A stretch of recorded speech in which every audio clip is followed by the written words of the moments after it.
I presented last year at the conference, and we were in the Morningside project was in flux. We didn't know what to do with it. We were all kind of aging out rather quickly and um, trying to figure out what the next step would be. And I have to say, it was very helpful, coming to the conference and being able to talk to people. Went back with some good ideas. Um, no, now it's not going to work. God, okay. Just going back, the project is now 15 years old, and all the researchers in our project are all non-academic, non-government, non-organizational of any type. We are. Well, that's fine. No, we're organic. We're not organized. Yes, and but everybody, it's one of those things where you hear the story and you're just kind of amazed by it that something like that could have taken place. But the more we learned about it, I think we all became a little bit less critical of the decision to send all those people, adults and children, away, because there were absolutely no alternatives in Alaska. Our goals starting out were really the very first conversation that Karen and I had about this whole thing was talking about, well, let's focus on patients. And so rather than getting too deep into history or administration or management, that's pretty much what we've done the last 15 years. We've pretty much accomplished that. We've got now a database online that has records for 4,500 people who were sent there, and we're trying to figure out if there are more records that we need to include. And that's individuals, and then the entire database has over 15,000 records. So we've got court records, we've got Morningside records, burial records. It's really added up over the time. And we initially, we're still really looking for more of a recognition of the Morningside years as part of Alaskan history. Certainly affected enough people and families. And the other thing that we've talked about all along is some type of monument, whether it's here or Anchorage or Portland. We've never gotten too much beyond that, unfortunately. Our main concern has been sustainability. The main people involved in the project are pretty much all over 70 years old now, and we need new blood. And that certainly is one of the most important things we've got to begin focus on, and see if we can bring some new people in with some good ideas. Our one thing that we actually resolved this year is the organizational home. Because we're not associated with an academic institution, the government, or a nonprofit, we really have no way to generate funds. We did it. We actually had some money from the Mental Health Trust many years ago, which we had to divert through a nonprofit organization in order to do what we needed to do. So we continue to look at that. Today, I'm going to just kind of introduce everything. Karen, because at the last time we were here, I was here, we just talked about those organizational issues and kind of the process that we went through. So Karen's going to give us an overview of essentially what we found and why the information is important. Sherbach is while he was a student in Portland, he chased us down, got very interested in what we were doing. He did Morningside research as his capstone project for graduation, went off to graduate school, and then essentially wrote his thesis on the process that we went through to do what we did, which is interesting. And introduced us to the concept of community archives, which is exactly what we're doing. Pete Penny is a man of many trades in Fairbanks. He's been a huge contributor to the community for years and years. Right now, he's kind of retired. He's kind of the executive director of the North Star Community Foundation, which is doing something very different than any other community foundation. So he'll be providing some input too on on what he's up to and what his concept is for the organization. So this is I always like this photo. This is what 12 years ago. These were all kind of members of the merry band of researchers. And let's see. So Karen will now talk about the actual history. You know, I realize that the rights and responsibilities theme of the conference is perfect for this presentation, because this is a balance between the rights of an individual and the responsibilities of society for the protection of individuals in our communities. So, and it is 3:30 on Friday, and this is kind of a heavy subject. So thank you all for coming to this. Okay. So we do call this the Lost Alaskans. We've worked on that title for a long time, and that is because we did not realize prior to this project that so many people were sent to Morningside and actually other facilities in outside of Alaska, Baby Louise Haven and other places over a course of 60 years. And then the civil rights story is this issue of people had been detained as patients for very long periods of time, decades, after an initial court action, without any substantial due process. That, of course, was something that was remedied to some degree prior to statehood with the passage of the Mental Health Enabling Act. So I'm going to talk a little bit about the history of that as well. So, okay. So this is from the National Archives. This is a piece that was put out by the Morningside Hospital owners. And it is on the, by the way, on the Jukebox website, there are many documents. It's really fantastic that there's a mental health trust project. And it kind of looks like a very sanitized treatment of how we were dealing with our mentally ill at that time in 1915. A little bit of a timeline for you. So in 1904, Dr. Henry Coe opened the Mount Tabor Hospital in Portland. He was an expert in this kind of care. He was actually a national expert in dealing with people with developmental disabilities and mental illness, or nervous conditions as it was called. And he had in mind the very best care.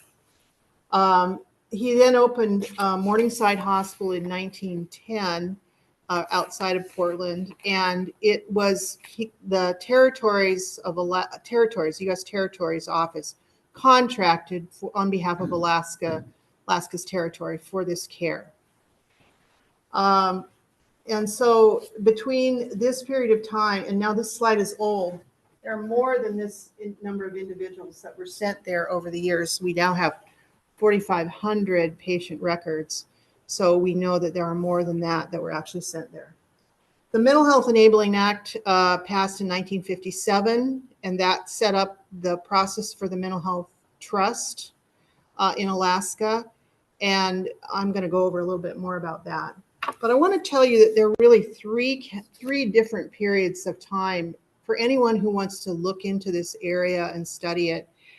My belief is from 1900 to the 1950s, then from the 1950s to the 1970s, which is a huge period of transition where the federal government ceded its authority to the state of Alaska, first to the territory, then the state of Alaska. We built API, we built Harborview at that time, and then from the 70s to today. So 3 really distinct areas of history. So there's a picture of Mount Tabor, and there's a picture of Morningside Hospital. It was quite a big complex, but it was out in a farm area. It was actually a very bucolic setting. And we know from the files there are a lot of staged photographs. We've never found any informal photographs, but a lot of staged photographs from usually federal government investigators coming in. But it does give you a sense of the kinds of places it was and the kinds of people that were sent there. Very early on, the territory of Alaska was struggling with what to do with children. So initially this was for adults, but very quickly the pressure was put, I would say, on Morningside to take children, whether they were very medically complex or they had tuberculosis or other kinds of care. You can see here, there's a very disabled child here. We had no care for that kind of child in Alaska at that time. So who has heard of the Alaska Mental Health Trust? Okay, I know Catherine Cohen is sitting here. She is an expert in this area. It's kind of intimidating to talk with her in front of her. She is a professional health planner in mental health. But the original trust beneficiaries that were 90 years after Morningside, the Mental Health Trust came into fruition in 1997. The state finally settled the Mental Health Trust, and these are the original beneficiaries, and they come from who was at Morningside. Every single one of these individuals had a jury trial and was adjudicated by 5 of their peers. And we know that not, as Ellen said, we thought initially that everyone got convicted. But we know that that's not the case after looking at files. And we know from Irene Sherman that she was not convicted of being insane. So there were times when community norms accepted a range of behavior in our state. We had great volunteers. So these are 2 judges. One is Nisha Steinkruger. She was the head of our judicial district in Fairbanks. And this is the famous Judge Green, Meg Green, who somebody described as God's gift to the law, who was the judge who determined the mental health trust beneficiaries.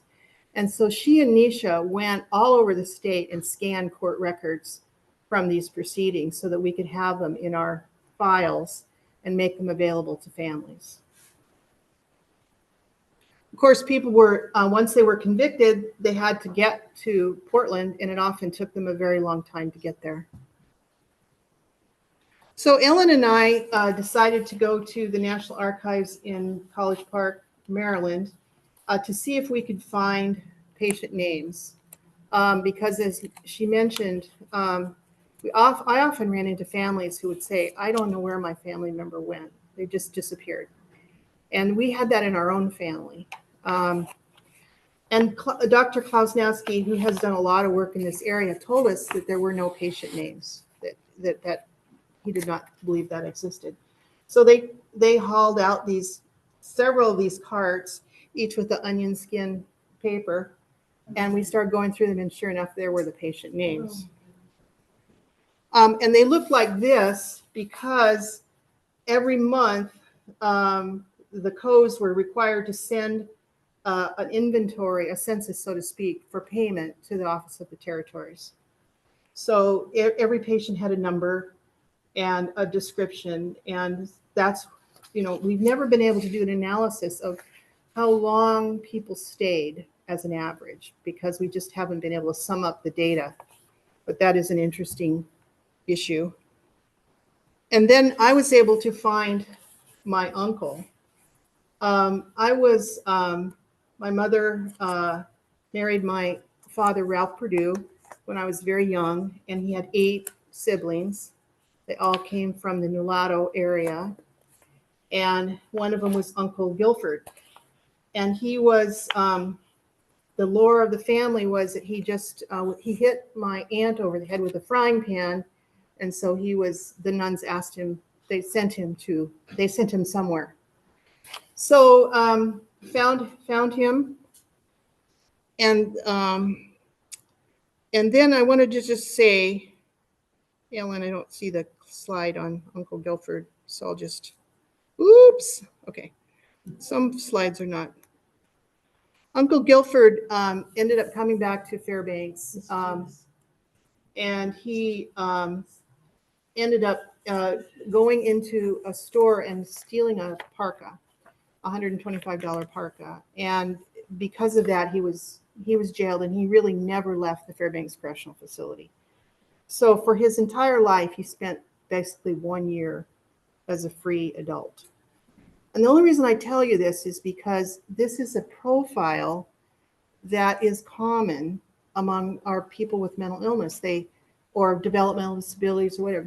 There was not a good sense of how they could be maintained in the community. You can see that this is the grounds of Morningside, and it's very bucolic. There was crafting. A beautiful basket. Look at that basket.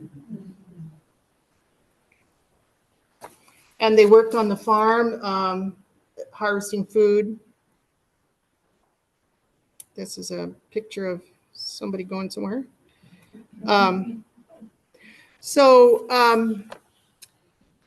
We go into the 50s now, and Wickersham, first of all, Wickersham was outraged by the treatment of mental health individuals in our territory. And he was tireless in his correspondence, wanting to get better facilities and justice. And he wanted to repeal the federal law that required people to be convicted of mental illness. And he could not get traction on that issue. And so Bob Bartlett took that up as a delegate. But he didn't make much traction until Edith Green was elected. And Edith Green was a congresswoman from Portland. And she was a Democrat. And I will say that the Coes were serious Republicans. But the Morningside was in her district. And she teamed up with Bob Bartlett, and she said, we're going to investigate this place. We're going to figure out what's going on, because I don't really like it, and I want to help Bob Bartlett. So I don't know about you, but if these headlines show up, I think it's over. The Coes denied shocking profits. There were audits. They get rich. So this kind of information starts coming out in the 50s, late 50s. And this totally helps the federal effort to change the law. And then the other thing that really happened in 1956 was an audit of the way people were buried. And there were mass graves, there were poor graves, not a good situation. There are 7 cemeteries in Portland where these burials are occurring. Part of our effort for volunteers is a group in Portland, headed by a gentleman named Eric Cordingley. Oops, what happened here? Eric Cordingley, who has been finding graves. He's been taking the sod off the graves. He's been mapping the graves. And he has documented 1,700 grave sites. And they're on the Find a Grave, which is linked to the Morningside, to our Lost Alaskans website or Facebook page. I wanted you to notice that the name of this person, A. Robert Smith, is a journalist who authored virtually all of the news articles that were done in the 50s. A. Robert Smith, when Ellen and I went to the Oregon Historical Society, we found his papers and we thought, God, we should talk to him. Well, it turned out he was alive. And not only was he alive, he is the journalist that wrote for the Oregonian, the News Miner, and the Anchorage Times. So every time he wrote a story, it worked for all these places. He's also the guy that wrote the We're In article. He covered statehood. And, he heavily believed that this was part of Alaska's desire, as much as fish traps, to be independent from the government. Their rights were being infringed, and there was broad outrage about this in the territory. So A. Robert Smith is a hero, an unsung hero in this issue, and there's a great interview with him on the jukebox. Here's a great note that he wrote to Edith Green. You can tell he's not just a journalist. He's saying here, "Dear Edith, you'll like this editorial. How about getting HEW to a shove on transferring patients from Morningside to Valdez?" He was not neutral on this subject by the time it was over. So this shows you the level of interest in 1955 that Alaskans had about the mental health bill. The mental health bill was something the chambers wanted to see passed. The business community was engaged. And there's replete coverage of this throughout the 50s and 1955 and 1956. This is really interesting because the congressman from Nebraska who opposed this bill, he made, instead of 500,000 acres, he changed it to 1 million acres because he thought it would kill the bill. But then, of course, it passed at 1 million acres. And then finally, the bill was about ready to pass, and this is relevant to some other presentations here at this conference. And this group of people from Pasadena determined that this would be setting up a gulag in Alaska to basically send anyone who had political persuasions you didn't agree with, and they would be sent to Alaska, and they would be committed as insane and taken out of the society. So there's a great hearing that Scoot Jackson was chairing, and all these people showed up, and he just called the hearing off, and they had to regroup the next year. But anyway, the mental health bill, the Mental Health Trust Enabling Act, did pass in 1956. It set up the structure for choosing the land, the 1 million acres of land. And then it set up the process for building API and Harborview. The state then became, in 1950, so a bunch of land was selected around mostly municipalities. In 1959, when the state became a state, they did nothing to make the trust work. They did not deposit any money, and they did not accept the land exchanges. So in I can't remember the year, 1982, a guy named Steve Cooper filed a lawsuit on behalf of a little boy in Nenana whose dad was Vern Weiss to fix this. And it was finally fixed in 1997. So it's been a long process. Bill Schneider and Will Bill, I call him Will Bill because he goes by both, and Karen Brewster conducted 21 interviews of people who were involved in the mental health movement, basically. And I was looking at those interviews today, and almost every one of them has passed away except for Steve Cooper. So it was really great to get that material in the jukebox. So the progress since 2008, Ellen mentioned already the patient names. I wanted to mention one other volunteer we had, Mary Lou Elton. Her husband was back in DC, so she would drive out to the archives in Maryland every week and scan more patient names. So it was just a huge commitment on her part. We talked about the court records. Eric has been scanning death certificates, and we have documented the burial sites. And then we've had a couple of repatriations. They're not easy. You know, there's some of the, well, first of all, the Multnomah County doesn't want just people just going with shovels and digging up the graves, right? Which is kind of Alaskan. People kind of show up thinking maybe I can just do this on my own, you know? And, but there have been several done. They take a lot of legal support. Nisha's been helping with that. Doyon has helped with it.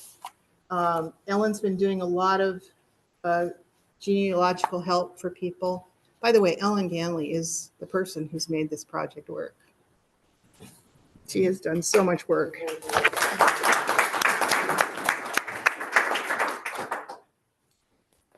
And then the scanned public documents, we have some of the ones I mentioned, some of the media, the photographic images, the Facebook page, the jukebox interviews.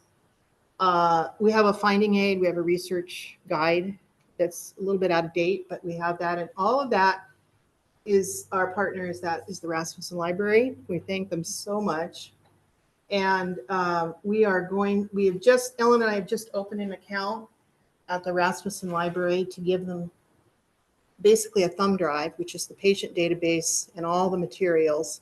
So in case Ellen gets hit by a truck, you know, there is a permanent place beyond the online place for our work. And then of course we welcome Sheer to our project, and then the North Star Foundation. So that is my presentation. Oh, I just want to say, this was written in 1958, but it could be written today. You know, this continues to be an issue, this issue of the rights of an individual versus the rights of a community. And we could say the word mental health and change that into homeless today, you know. So we continue to struggle with this issue of how best to care for these individuals. I'll have to.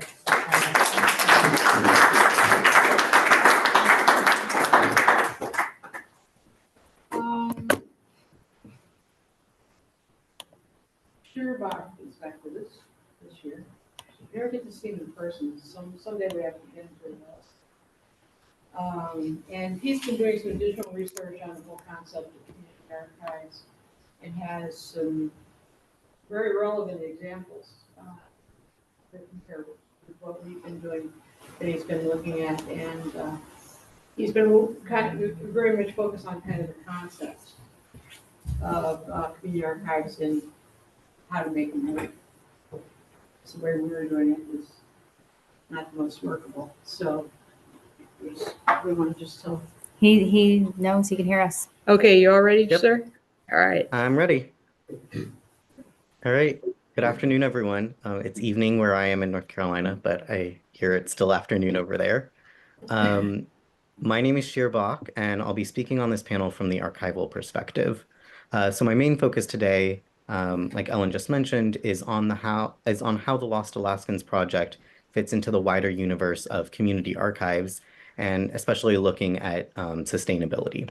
So first, I'll give you a brief overview of who I am and how I came to this work. Then I'll talk a little bit about what community archives are and what the archival literature has to say about sustainability.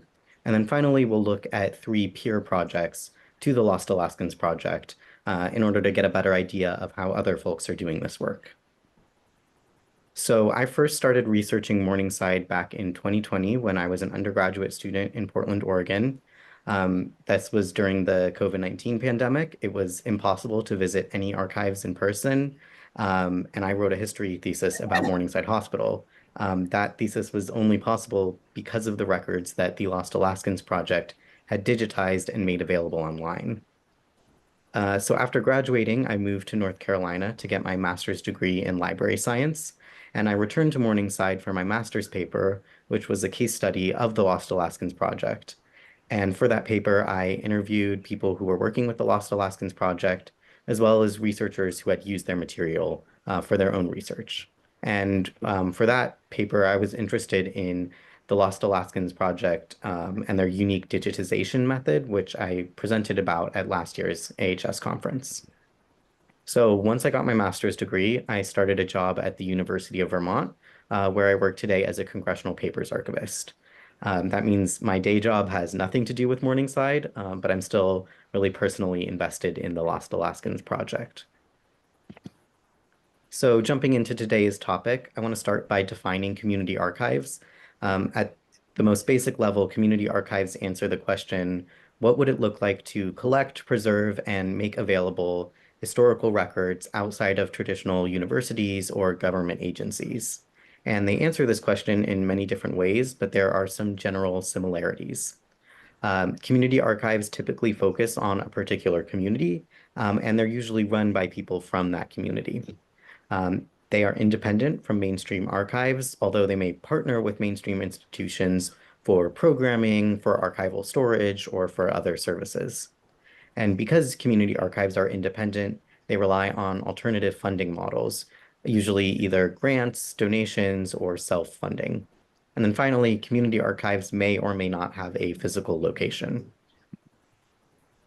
So as you can imagine, community archives often struggle to remain sustainable long term. And I'm defining sustainable here as able to continue operating and providing access to archival material. It's tempting to think that once archival material is out there, it'll last forever, especially in the digital realm. But the truth is that archives require consistent maintenance. And so sustaining community archives is about more than just finishing a set project. There's been some research into what factors affect sustainability in community archives, and they're all pretty much what you would expect. The big three are people, space, and money. And I break people down into three categories: expertise, enthusiasm, and mission alignment. Community archives need people who know what they're doing or can learn, who are excited about the project, and who feel like their work is meaningful.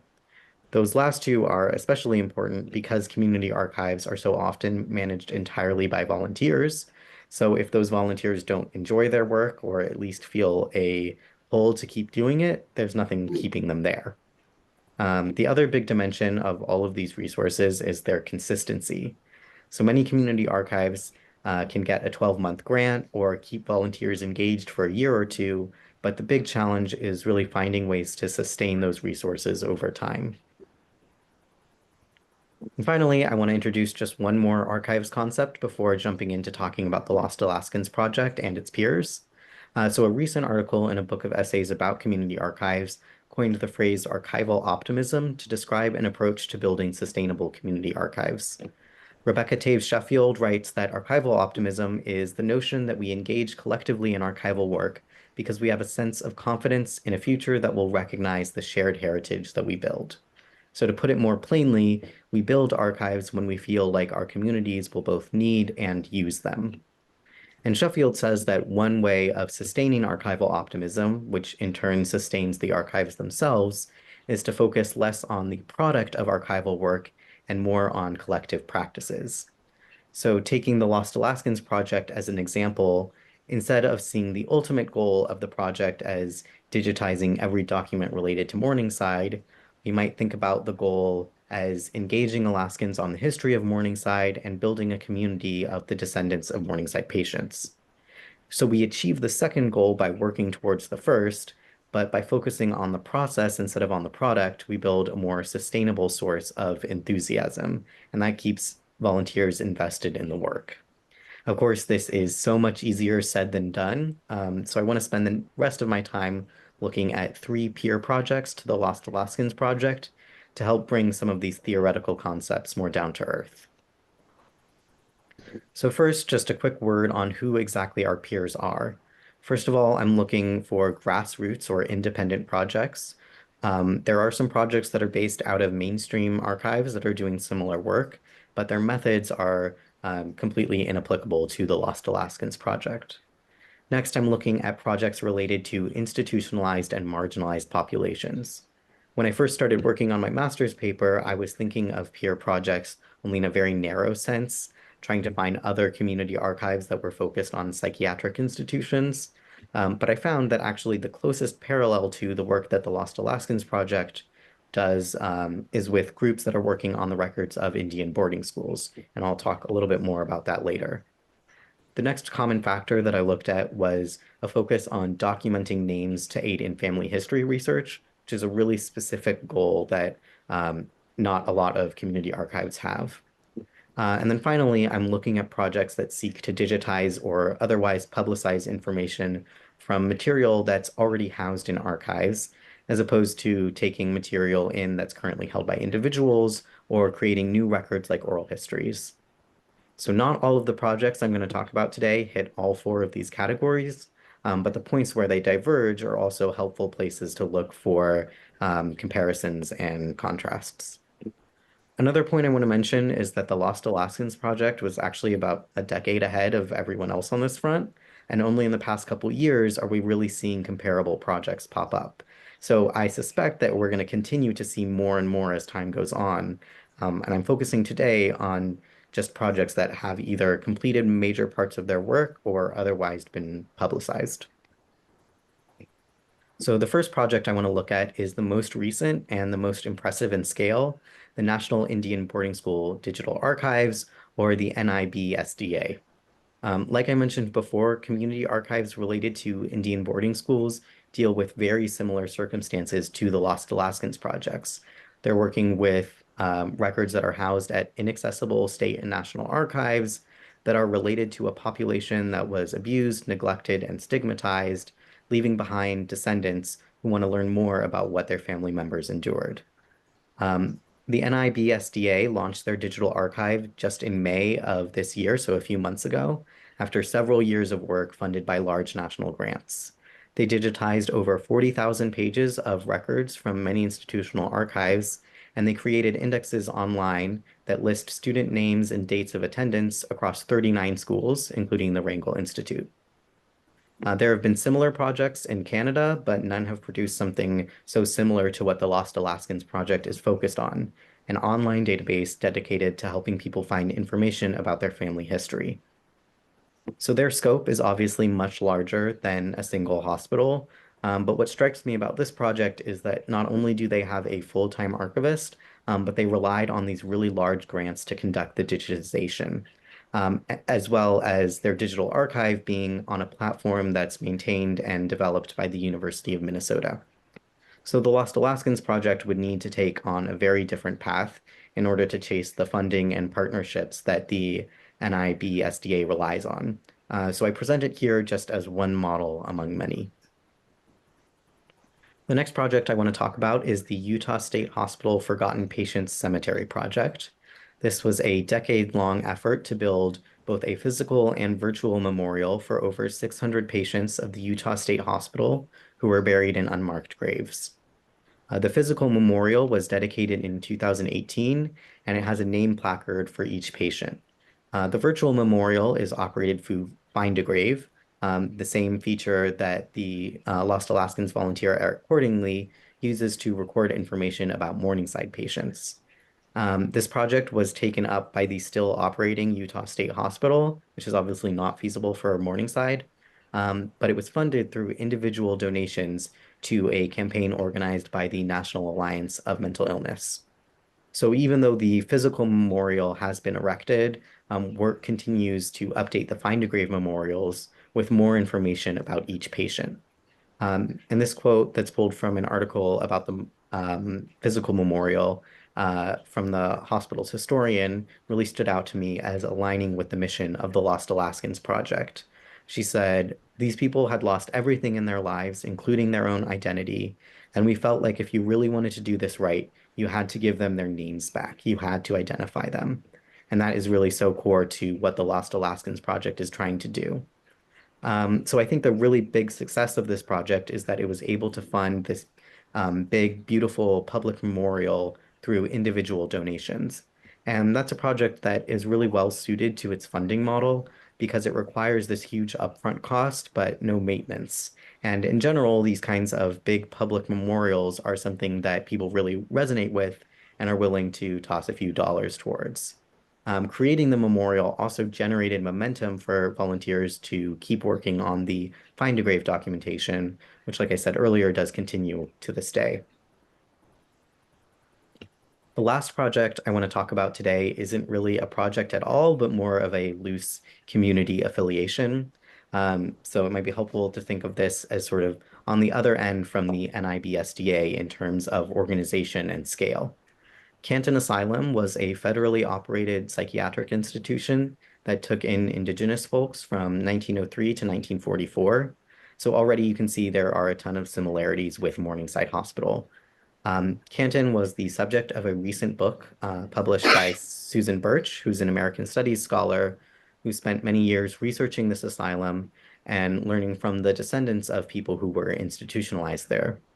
There's no grand project to digitize the records from Canton or to erect a public permanent monument, but Birch wrote this book about how descendants of Canton inmates have remembered and commemorated their ancestors, both individually and collectively.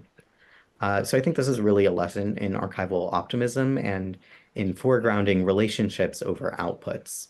Birch writes that remembering is a practice that creates new connections across geographies and generations.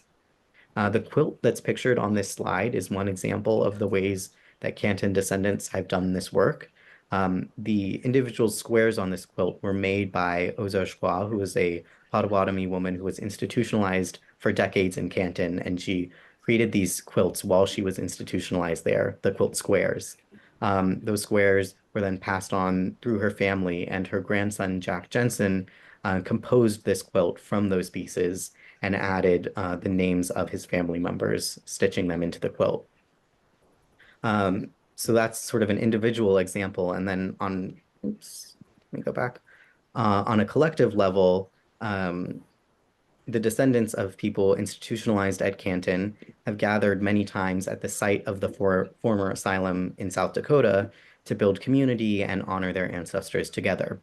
So I offer this non-project as a model totally outside of what we think of as community archives to sort of expand the possibility of what it could mean to work in community with the descendants of people institutionalized at Morningside. And we've seen in the past year that there is energy out there for Indigenous-led ceremonies centered on commemoration and repatriation of Morningside patients. So I'm going to quickly wrap up by just pulling together some threads across the different projects we looked at today. First of all, we've seen that progress depends on both broad community support and engaged participation. There's passive or low commitment forms of support, like donating to construct the memorial for patients of the Utah State Hospital. And then there's active participation, like the work that Canton descendants do by forming relationships with each other and coming together for communal remembrance ceremonies. There's also a level of work that you can't really expect from a volunteer, which is why the NIBSDA has a paid full-time archivist. Next, this is urgent work, but a slow pace is ultimately more sustainable. The projects that I spoke about have all been in progress for a decade at least, but only gone public in the last few years.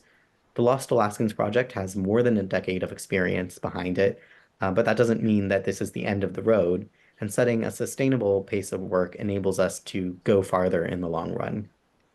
And finally, remembrance takes many forms.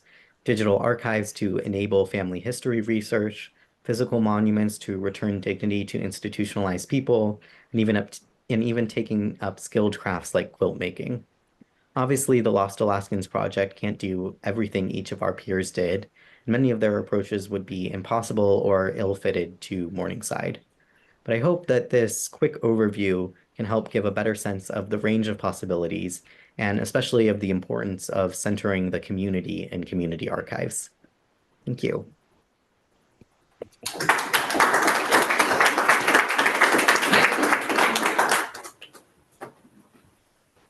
Thank you, Cher. Our last speaker is Pete Penny, and Pete is a longtime Fairbanksan who's extremely involved with the community, and now he's developed the North Star Community Foundation, which he'll be telling you all about. Well, thank you, and appreciate you having me here to talk about. Well, I love the term archival optimism. That's a cool term. And our role as as North Star Community Foundation, we're currently serving as fiscal sponsor for about 17 member projects.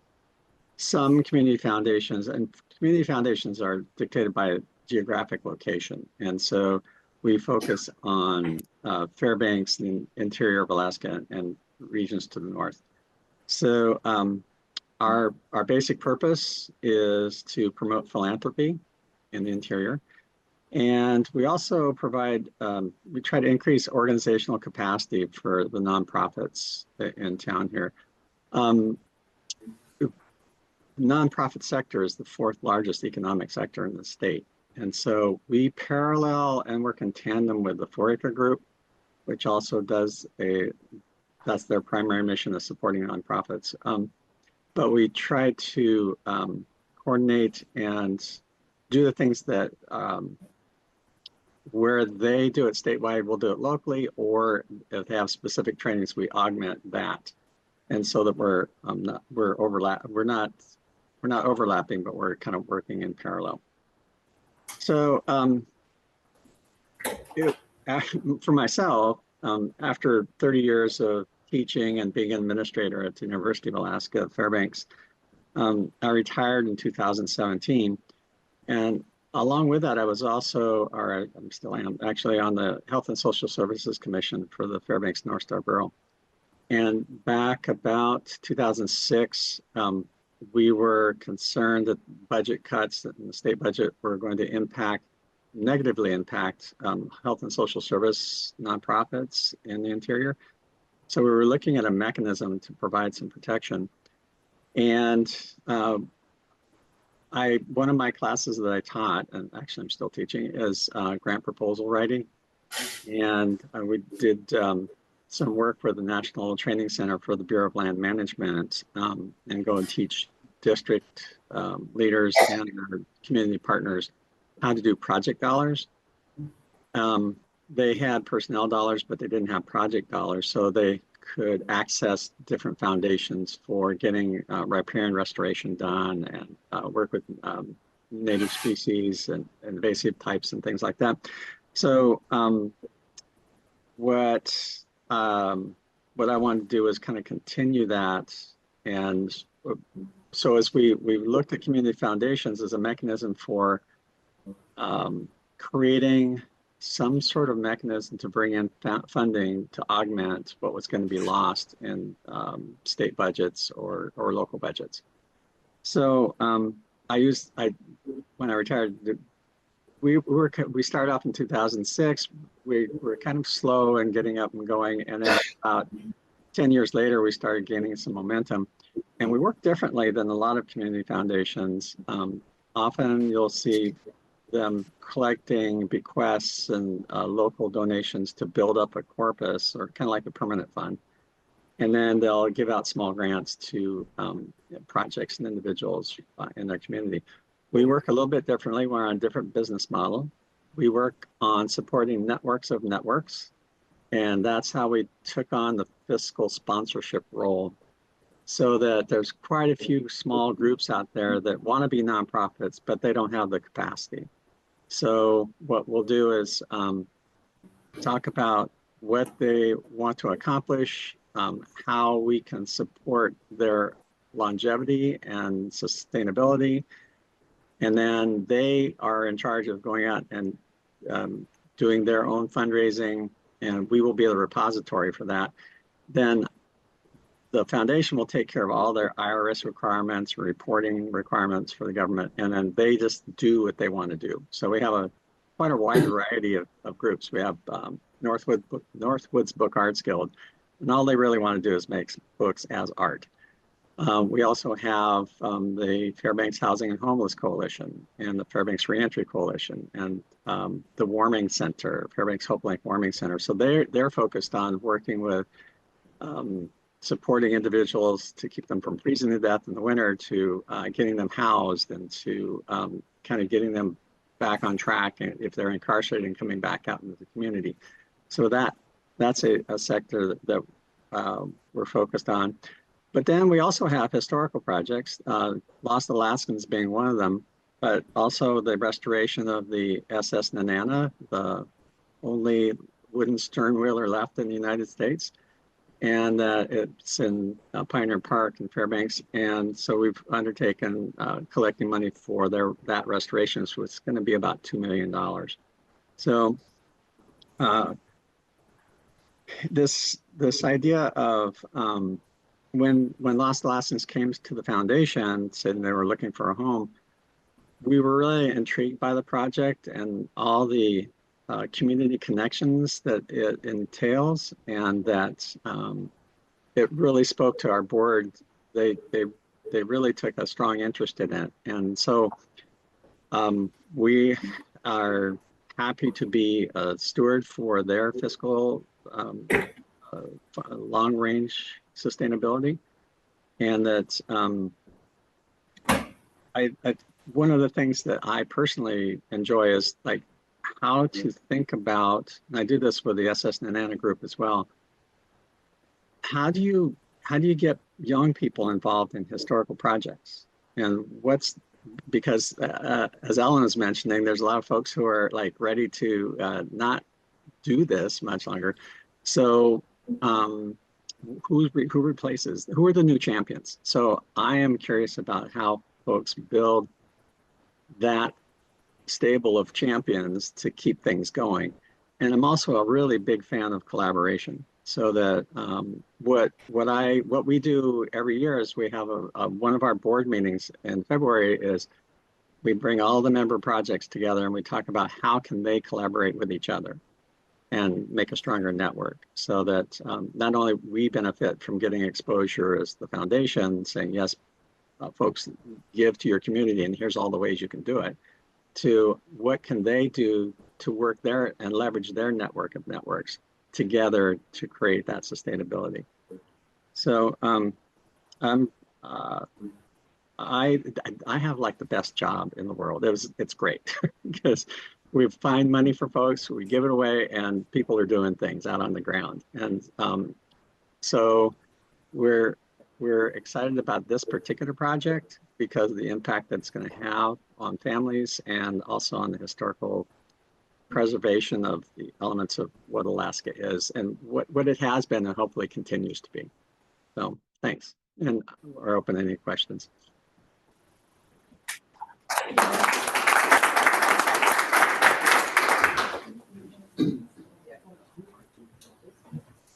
Okay, thanks, Pete. Do you have any questions? Yes, I have a question, and it would be, I think, for Pete and maybe for Karen, for all of you. So North Star Foundation is based in Fairbanks. You all are based in Fairbanks. Was there a preponderance of patients at Morningside that came from the Fairbanks interior Alaska region? Or how do you address kind of statewide, but most of you are in Fairbanks? Is there Go ahead. You go ahead. Well, yeah, keep my money, because we discussed that. If you guys want to come over here, so the Yeah. the guys on The Zoom can the hear you. answer on the patients is no. They were from all over the state. all over the Right. state? Yeah, and I think that all along our vision is that we hook up with whatever projects we do would benefit the whole state. And I think Pete's good with that, as long as we Yeah. are focused on serving our interior needs as well. Is that right, Pete?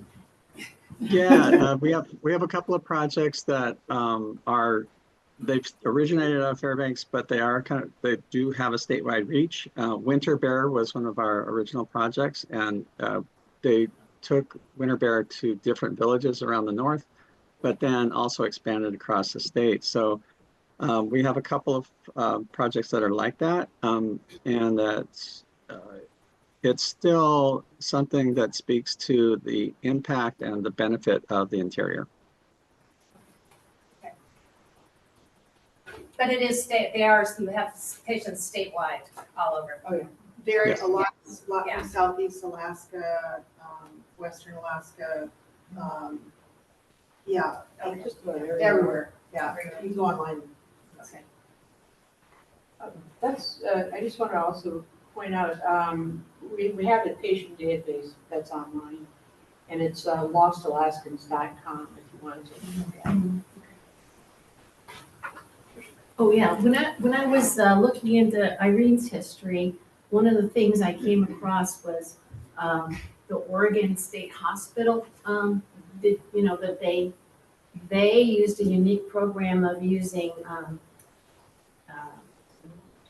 They had the cremains in their memorial cemetery, and then they used DNA specialists to connect these cremains of people who died while at the hospital with their patient or with their family members, their descendants. Yeah. And they'd made like 800 some matches. Wow. And the interesting thing to me is, in the case of Irene Sherman, who was my subject, is that her grandfather was at Oregon State Hospital for a while at the end of his life. And while her mother was in another state hospital at Steilacoom, and then Irene was in another institution. But nobody knew what happened to the grandfather until, I literally was looking up his name to find out where he was buried. And they said, oh, he's here, his cremains are here. A week later, I looked it up and it said, cremains claimed by family member. And I was like, what? What? Who? What family I member? think Ellen knows more about this than. Yeah, it was Well, really no, I just knew amazing. about the Well, there was Yeah. these copper containers in the basement of the yeah, hospital. And somebody opened the door and went, oh, what are we gonna do with these? Well, they did have a wall, because he had a little metal plate with his name on it on a wall. And so eventually I was able to reunite the people that had contacted me about Irene with a cousin they never met, because they're both descended from this man, Frederick Eckert. And so who was gonna claim grandpa's cremains was the next question among their generation. All over the country, you can imagine all of the institutions that had these large grounds, and they typically buried not everyone died that went to these facilities, and not everyone that went to Morningside died in Portland. But the unique thing here is that, and it's good, because Morningside turned out to be Site 205 Mall. Right. And there, that would have been a very difficult situation for the burial if they had buried individuals on those grounds. So they're in these municipal cemeteries. Mhm. But across the country, there's a movement to deal with the issue of buried remains on public grounds. Yes. I want to thank you guys for what you've done, all the hard work you've done with the story. I lived in Unalakleet, and one day an older lady came to my home and said, do you know how to use a computer? I said, yes. Can you help me find out what happened to my mom? In 1934, I was born, and then when I was 2, my mom was having another baby, and then when the baby was born, she took the baby and she, hurt it. And she said, I don't know where they sent my mom. So we went online and I searched Alaska asylums. And I came across Morningside and we found her mom. Wow. And we found out why. And anyway, she eventually was given to another family, but she wanted to know why. And it really stilled her heart, Why was I given away? She's an old lady. Yeah. Why was I given to this family? And it answered our questions. So I really thank you on behalf of her. Well, and I think for me, that's, and I know Karen, for sure, Karen, that's part of the motivation to keep going, because we hear from people with stories like that all the time. Mm-hmm. And it's, it's not just 2 generations back, it might be 3 or 4, but the memory is still there in the family. So while I was going through your guys' Morningside, we found a man in Unalakleet that was there. So I went to knock on his door. He was an old man, and I said, "Were you at Morningside?" And he was there for 20 years. Holy cow. Yeah, and he was young. And so, What year was this that you talked to him? Recently? No, in the 90s. Oh, I see. Yeah. They're gone. They're dead Most now. of it. But Wow. yeah. One thing that we've dealt with archives a little bit is people believing that this should be private information. It is public information because it's way before HIPAA.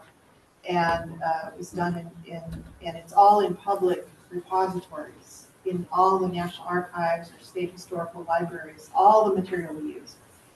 And I think we just have to say, you know, closure is more important at this point than stigma. And if we are governed by stigma, you know, we'll never move beyond it. And the intergenerational trauma that people feel with the lack of closure is huge. So that's my philosophy. His name was Lars, and so I asked Lars, what was it like there? And he was quiet. He didn't talk very much. He was a very quiet old man. He said, it was okay. And I said, what do you mean? Did you have chores? And he said, I had to take care of the garden. I learned how to grow vegetables, and it was stable, and I had food to eat. Yeah. So he didn't have anything bad to say. So I'll never know. Well, and, you know, some of the things I read about Morningside is that for the time that it started, it really was way ahead. I mean, cutting edge. There were no barriers around Morningside. And I communicated with a couple of people who grew up in the neighborhood. And said it wasn't uncommon for, you know, to find somebody wandering off, and people in the neighborhood knew to take them back. So it was a very different situation. Definitely not as bad as I imagined when we first started. Yeah. I think we had. Ellen is a disability rights professional, and so she was ready to take the hill, and, you know. But after, in the 40s and the 50s, I don't think we could say that it was the glory days that it was. When it was open. It was run by the Sons, and they did not have any clinical training. So it was unfortunate business. Yeah. I was interested in the comment or suggestion about a monument. And monuments, I think, can be valuable in terms of continuing to commemorate an experience. And that might be another avenue for the group to work on. Yeah, we actually had talked to the Mental Health Trust about doing that. Where did you talk to? We talked to the Mental Health Trust, Oh, yeah. you know, and they weren't interested really. I mean, it's what it came down to. So. We're waiting for the Mental Health Trust to come around. Change hands. Yeah, you know, and it's so crazy because there's a Mental Health Trust because these 4,500 people were at Morningside. It wouldn't have happened otherwise. I know what you meant by Wickersham's passion, because I found a quote from him about into this stinking hole they put women who are accused of being, and it was the second jail, not the first, but the second jail, which was a real rickety place. Yeah. But what about detention hospitals? I've never been clear on, they put him in jail or they put him in the detention hospital. What was the difference? Well, I think there were two, Wickersham got two Fairbanks and Nome. The Nome was never built, but the Fairbanks one was just that. It was not meant to be a jail. It was meant to be a holding place, sometimes for months before the stage could be transported. But the model did not sustain itself. Mm-hmm. In fact, there's a lot of correspondence in the archives about the feds wanting the per day cost of what it was in Fairbanks, and he had to, you know, embarrassingly write out the grocery amount and the fuel amount, and I think you could just see how mad he was. So I'm just curious, was in Alaska, was there a real social movement for deinstitutionalization? And the reason I ask that is because obviously Morningside is not in Alaska, and I know where there's been a lot of this activism in the 60s and beyond. They were usually around places where so in other words, like in Oregon, I know there's a pretty vibrant disability rights movement that kind of emerges around Morningside, deinstitutionalization. So I'm kind of curious, outside of some of the political figures that you mentioned, was there a kind of a grassroots movement to kind of reconsider how we kind of address these mental health issues? huge, huge. And that's why I think that the time periods, the 70s and forward, so API and Harborview were built and they were viewed as state of the art, but by the 70s and 80s, they were viewed as very archaic. And I actually closed Harborview in Valdez when I was the commissioner, and all of those individuals lived in the community. But that was because the financing wasn't available to do it. For people with disabilities, for mentally ill people, it was not that clear. It was not that easy. And so, yes, we downsized API, and people don't live there for decades anymore, but they are living in jails, is what's really happening to them. Yeah. Sorry, of the records that you have recovered and have gone over, do you have a sense of the demographics as far as social standing, racial standing, age, things like that, of when they were at least admitted to, since you said you don't know how long they were Yeah, well, well, we probably have the information to do that. We have a database, but it's not, it was never set up to be valuable for research. And, that's been a goal of mine all along, because there's some really amazing information in there, just in terms of the psychiatric information they have about people. And there are big problems with it as well. The records themselves are not, they weren't real careful about making sure people's names were spelled correctly, or, but I think that it's definitely doable. But it would be expensive to do it. Be a great research project. Yeah, plugging all those things. Give me a into something. student. Yeah, great. Yeah, so it needs to be retooled to make that happen. I think I want to second Will's suggestion on a monument. And the reason I say this is that I grew up in Southern California, an hour from Manzanar, a Japanese internment camp, and I never knew it existed because there was nothing there at that time until a monument was built in the 80s. And then just kind of the recreation of the camp happened, and then it became a national monument, and then it really, and it draws, it's such an incredible educational tool now. And so I think those kinds of monuments can have an educational value as well as a way of processing trauma in addition. So, and that's maybe something a younger generation needs to take on as opposed to I think it you all, would be but closure for people who cannot repatriate, can't go someplace else, and it's just a physical place. And we've seen that, I think you're right. Yeah. The other thing, I don't know whether Katie could speak to this, but maybe it should be nominated to the National Register. What I literally just told Ian that. What would be the register? What would be nominated? There's nothing there, basically. Oh, no, Yeah. but the site itself is highly significant, isn't it? And What is it? the cemeteries associated with it. It's a 205 mall in Portland. It's a mall. It's a mall. On a shopping Yeah, mall.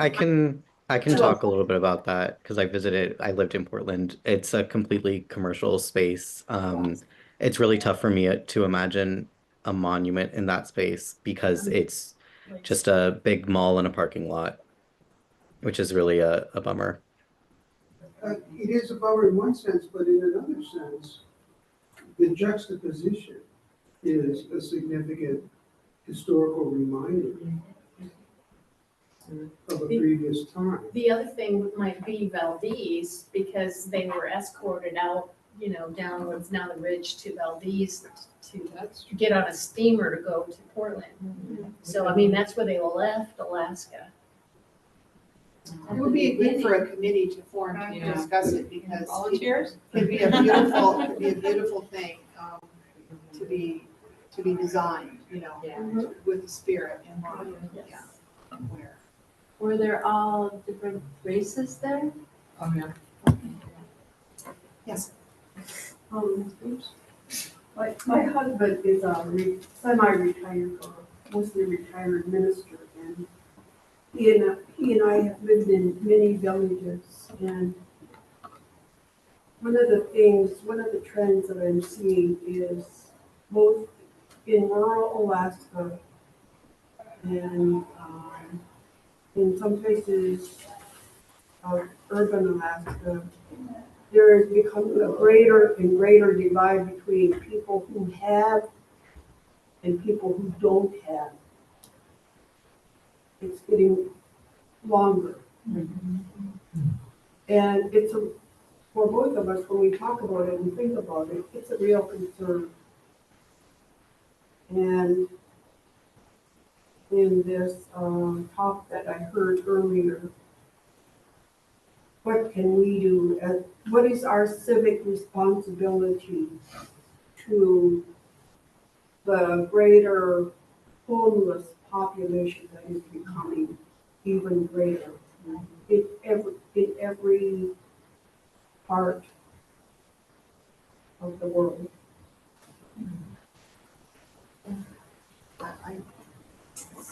Profound what you said, it's true. How is it that the problems with all the technology we have, the medications, the care, and we don't seem to have the ability to meet people's basic needs? It's not better. I think it's not better. So I don't have an answer, but you're right on. I wanted to comment a little bit about the memorial. During World War II, the Alaskan grenades were returned on Fort Richardson.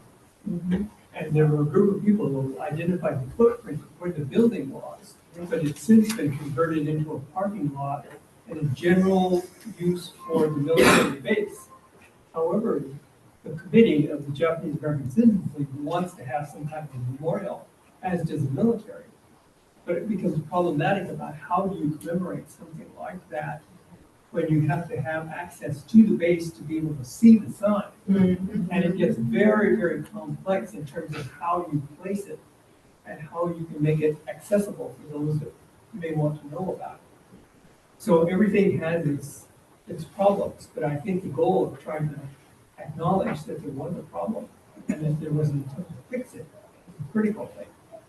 What I so much admired about the World War II civilians' acknowledgement for both the Japanese and for the Allies was that there was a series of public hearings where people could talk about that openly, and it opened the floodgates for many people who were very repressed. And once that started, others came forward and they told their stories. And I think this truth and reconciliation is really what I attribute that to, as being one of the first examples of people feeling comfortable talking in public about something that they were ashamed of previously. Once it opened up the floodgates, people talk about it, and now it's very acceptable for people to feel comfortable, and for those that were part of it to be able to release it. But it's a public process, and whether it's through hearings or through monuments, it needs to happen. And there needs to be acknowledgement and responsibility taken with the appropriate apologies of whatever needs to happen. You know, one idea to consider, especially like with Ron, where whether it's inaccessible, like, you know, for the public, or, you know, maybe difficult to put something in a commercial space, is to do something more like using GIS story mapping technology. Are you familiar with story mapping? You know, I've heard about it the other day. It's pretty cool. What is it, Esri does, you can actually, the software is so easy to use now. And what is neat about it is you kind of create an interactive website, and you're using GIS technology. So let's say you have that parking lot and someone can go in and you have just a traditional map. You click on that space, and then that might pop up information about, you know, whether it's the it's also a great way to make the records accessible. You know, the primary sources, photographs, films, so multimedia options. You know, so in Ron's example of the Japanese interns, you know, you could click on that space and it could just take you into that story. It's great for classrooms. It's you know, you can do interviews. You know, it will allow you to use multiple media content through space. So you're kind of creating a space. So and you can, you know, have photos like here and now. This is what it was like. This is what it is now. But it is a way to, you know, bring those human voices back to the historic landscapes as a way to remember what used to be. It's a brilliant idea, but we need a host. You know, we are not, right now, Ellen's former company, Information Insights, is hosting our platform, and we're not, that's not. Yeah, it's actually pretty affordable, the Esri sites, and if you have, you know, you can Just someplace. Yeah, Yeah. you know, even doing something very simple like, they're sponsoring our database, but, you know, sometimes it may break down, and it's a long-term commitment, even if the on a monthly basis, it's not that much. Over time, it can be, and you need more than people with good intentions behind it, you know? Well, it could be that you create a kind of a story map archive for Alaskans generally, and then that could just be one story. I mean, then you just keep adding and adding and adding and adding as you go, and can certainly be, you know, just another resource that will hold information and make it accessible to the public. I'll tell you what, we're so grateful to the Rasmussen Library for the Jukebox Project. Yeah. You know, if we had not gotten those interviews, we would never have them today. And they are hosting our interactive videos, they collected their property and the materials. But they're not able right now to go beyond that. Yeah. You know, and that's what we're looking for. We're looking for stability in a partner. We're looking for the archives type people to step forward and help. Maybe the Mental Trust folks should at least at minimum assist with the development of a story. Yeah, they might. As a matter of fact, I think Ellen's idea now is for us to get somebody to do a plan for our project. Because we've got all this stuff and we've got to collect it into one place and make it as digitized as possible. National Park Service too has dealt quite a bit with story maps. They had a whole program for a while. You do have to be careful with permissions and things like that with the media, but you know, that is one. It's an achievable way to do that. I think where you're not spending hundreds of thousands of dollars to raise money for a monument.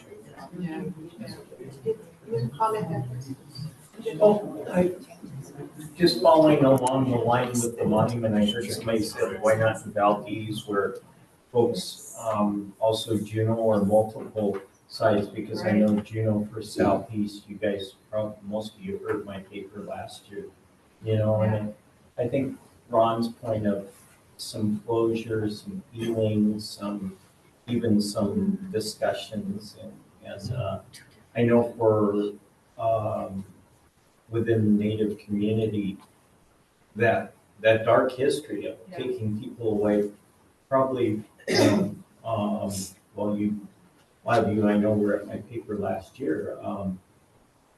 I think I could definitely see different powers that be in Juneau dedicating something there, but I would like, you know, it would be helpful probably in other parts.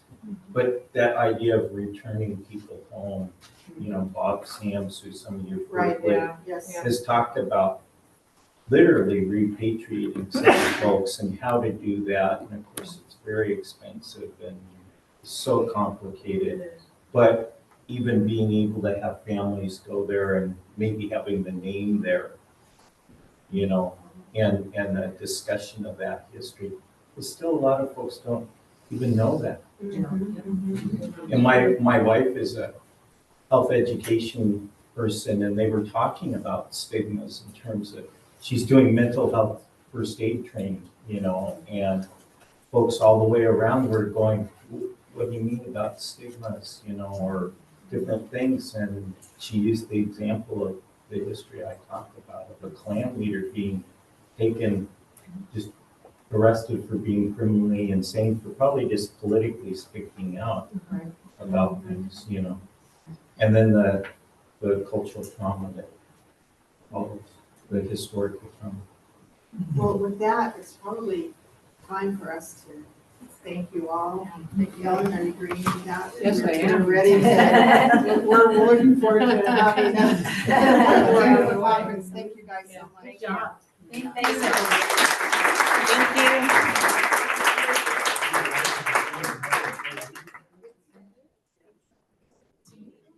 Bye.